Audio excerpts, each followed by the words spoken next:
మభ్య పెట్టి 100 కోట్లు అందరూ అలా 1-2 కోట్ల పిల్లలు చదువుకున్నాడు మొత్తం స్కామ్ న్యాయం చేయడం కోసం 100 మంది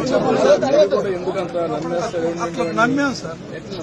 30 ఏళ్ల నుంచి ఫీల్డ్ లో ఉన్నారు సార్. 30 ఏళ్ల నుంచి ఉన్నారు కదా, అలాగా కంటిన్యూ అయింది సార్. మనుషులు కూడా నమ్మేటప్పుడు జాగ్రత్త చూసుకోవాలి. లేకుండా ఎట్లా ఉన్నారు సార్? మేము అది నాకు పొలిటికల్ అనుభవం పొలిటికల్ బ్యాంక్ ఉంది, ఆడిట్ ని చేశాడు. అగ్రి గోల్డ్ అగ్రి గోల్డ్ చూస్తున్నారు.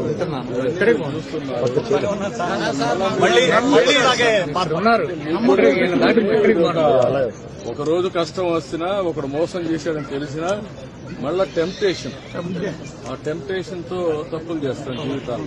అతను ఎలాంటి నష్టాలు లేవు సార్. వాడికి ఉంటుంది వాడి ఏమైంది మోసం చేశాడు.